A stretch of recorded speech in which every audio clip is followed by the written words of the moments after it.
To make our life easier, let's just rewrite this function as minus 2 natural log of x minus ln of y. So the partial derivatives will be much more simpler to calculate. With respect to x, we will have y plus 2 minus 2 over x. And with respect to y is gonna be x and minus 1 over y. Now we have to solve the following linear, okay, not linear, for the following system of equations to get the critical points. From the second equation we will have x is 1 over y. Plugging back into the first equation we will have y plus 2 minus reciprocal 2y is 0, which gives us y is 2. Now plugging back this number 2 here, we will have x is half, so we have only one critical point, which is half 2. Okay.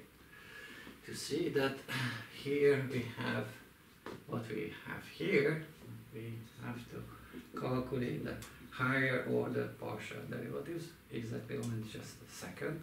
Okay, first start with xx. So taking the derivative of this function with respect to x, we will have 2 over x squared, and the mixed partial derivative is gonna be only 1, and this y is gonna be 1 over x squared simple. Okay, so the discriminant is gonna be the product of these two functions, 2 over x squared times 1 over y squared, and minus the square of this mixed partial derivative, which is clearly 1 squared, which is 1.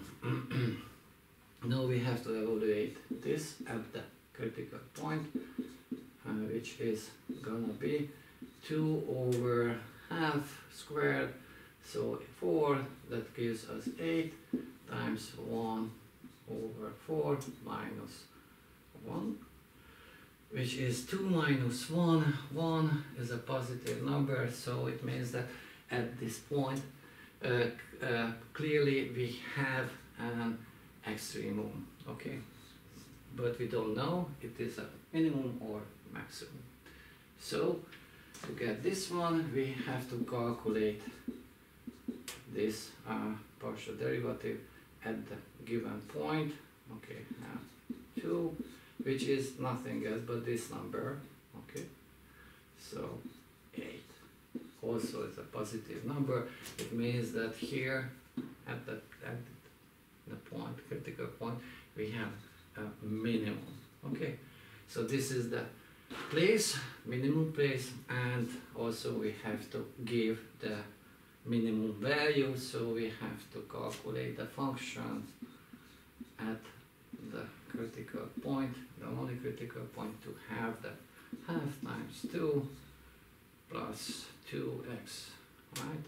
2 times 1 half minus natural log of x squared 1/4, right? Right. And multiply by 2.